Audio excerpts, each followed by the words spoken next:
भारी वर्षा के कारण हिमाचल प्रदेश के पहाड़ी इलाकों में हाहाकार मचा हुआ है। बारिश के साथ साथ बादल फटने की घटनाएं भयानक तबाही मचा रही हैं। इसके अलावा भूस्खलन से पहाड़ टूट रहे हैं, जिसके कारण मंडी, शिमला, कुल्लू जिला, सिरमौर और अन्य क्षेत्रों में हालात काफी बिगड़े हुए हैं। यही कारण है कि बच्चों की सुरक्षा को ध्यान में रखते हुए स्कूल, कॉलेज बंद है। प्रदेश में इस सप्ताह बादल फटने और उसके कारण हुए भूस्खलन के कारण 60 से अधिक लोग मारे गए हैं। शिमला के समरहिल में भूस्खलन से जमींदोज हुए शिव बाड़ी मंदिर के मलबे से 5 और शव निकाले गए हैं। इस घटना में मृतकों की संख्या 13 पहुंच गई है। अभी तलाशी अभियान जारी है। इस बीच हमें जानना जरूरी है कि आखिर बादल फटना कहते किसे हैं, इसके पीछे कारण क्या है, इनका अनुमान लगाना क्यों कठिन होता है, क्या इन घटनाओं के रोकथाम के कोई उपाय हैं? अगर किसी पहाड़ी स्थान पर 1 घंटे में 10 सेंटीमीटर से अधिक बारिश होती है तो उसे बादल फटना कहते हैं। भारी मात्रा में पानी का गिराव न केवल संपत्ति को भारी नुकसान पहुंचाता है बल्कि इंसानों की जान पर भी भारी पड़ता है। भारतीय मौसम विज्ञान विभाग यानी कि IMD के निदेशक मृत्युंजय महापात्रा कहते हैं कि बादल फटना एक बहुत छोटे स्तर की घटना है और ये अधिकतर हिमालय के पहाड़ी इलाकों या पश्चिमी घाटों में होती है। महापात्रा के अनुसार जब मानसून की गर्म हवाएं ठंडी हवाओं से मिलती हैं तो इससे बड़े बादल बनते हैं। ऐसा स्थलाकृति यानी कि टोपोग्राफी या भौगोलिक कारकों के कारण भी होता है।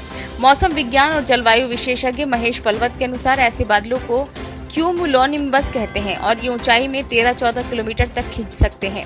अगर ये बादल किसी इलाके के ऊपर फंस जाते हैं, वहां पर हवा नहीं होती है, तो ये वहां बरस जाते हैं। सामान्य तौर पर बादलों के फटने से मूसलाधार से भी ज्यादा तेज बारिश होती है। इस दौरान क्षेत्र में बाढ़ जैसे हालात बन जाते हैं। अमूमन बादल फटने की घटना पृथ्वी से करीब 15 किलोमीटर की ऊंचाई पर होती है और इस दौरान लगभग 100 मिलीमीटर प्रति घंटा की दर से बारिश होती है। बारिश इतनी तेज होती है कि प्रभावित क्षेत्र में बाढ़ जैसे हालात हो जाते हैं। सबसे तेज बारिश होने के कारण बादल फटना एक भाषा के तौर पर इस्तेमाल किया जाता है, क्योंकि वैज्ञानिकों के मुताबिक ऐसा कुछ नहीं होता कि बादल किसी गुब्बारे की तरह फटता हो। मौसम विज्ञान के अनुसार बादलों में जब आर्द्रता की मात्रा बढ़ जाती है तो उनकी आसमानी चाल में कोई बाधा आ जाती है। ऐसे में बहुत तेजी से संघनन होने लगता है और एक सीमित इलाके में कई लाख मीटर पानी पृथ्वी पर गिरता है। पानी का बहाव तेज होने के कारण संरचनाओं और चीजों को काफी नुकसान पहुंचाता है। भारत के लिहाज से समझे तो मानसून के मौसम में नमी से भरपूर बादल जब उत्तर की तरफ बढ़ते हैं तो हिमालय उनके रास्ते में एक बड़े अवरोधक के रूप में होता है। इतना ही नहीं, नमी से भरपूर बादल जब गर्म हवाओं के झोंकों से टकराते हैं तब भी बादल फटने जैसी घटना हो सकती है। IMD के एक लेख के अनुसार बादल फटने की घटना का पूर्वानुमान लगाना कठिन है, क्योंकि स्थान और समय के मामले में ये बहुत छोटे स्तर पर होती हैं। इसकी निगरानी करने के लिए या तुरंत जानकारी देने के लिए हमें उन इलाकों में बहुत सघन राडार नेटवर्क की जरूरत होगी जहां ऐसी घटनाएं अक्सर होती रहती हैं, या हमारे पास एक बहुत अधिक रेजोल्यूशन वाला मौसम पूर्वानुमान मॉडल हो। इसमें बताया गया है कि बादल फटने की घटनाएं मैदानी इलाकों में भी होती हैं, लेकिन पर्वतीय इलाकों में कुछ भौगोलिक कारकों की वजह से ऐसी घटनाएं अधिक घटित होती हैं। महापात्रा कहते हैं कि बादल फटने का पूर्वानुमान नहीं लगाया जा सकता है, लेकिन हम बहुत भारी वर्षा का अलर्ट जरूर देते हैं। वरिष्ठ मौसम विज्ञानी कमलजीत रे कहते हैं कि बादल फटने की कई घटनाओं का पता ही नहीं चल पाता है, क्योंकि जरूरी नहीं है कि हर उस स्थान पर जहां ऐसी घटना हो वहां स्वचालित मौसम केंद्र हो। इसके अलावा एक अन्य प्रमुख कारण ये है कि ये घटनाएं बहुत छोटे समयकाल के लिए होती हैं, यह सामान्य मौसम की घटना नहीं है। इससे संपत्ति को नुकसान के साथ लोगों की जान पर भी खतरा बना रहता है।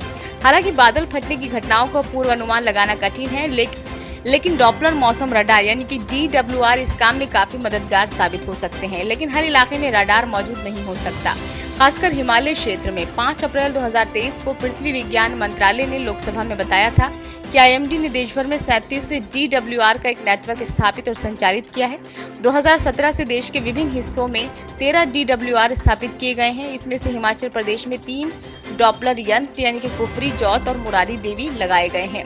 बादल को फटने से रोकने के कोई ठोस उपाय नहीं है। हालांकि पानी की सही निकासी, मकानों की दुरुस्त बनावट, वन क्षेत्र की मौजूदगी और प्रकृति के सामंजस्य बनाकर चलने पर इससे होने वाला नुकसान कम हो सकता है। ऐसा माना जाता है कि बादल फटने की घटनाएं पहाड़ी क्षेत्रों में ही होती हैं। हालांकि वर्ष 2005 में मुंबई में भी बादल फटने की घटनाएं हुई थी। बादल फटने की बड़ी घटनाएं ये हैं: नवंबर 1970 हिमाचल के बरौत में रिकॉर्ड 38 मिलीमीटर, जुलाई में 2005 में मुंबई में 8 से 10 घंटे में करीब 950 मिलीमीटर तक की बारिश, अगस्त 2009 लद्दाख के लेह में 200 से अधिक की मौत, भारी तबाही, जून 2013 उत्तराखंड में करीब 5000 लोगों की मौत। ब्यूरो रिपोर्ट, नई दिल्ली।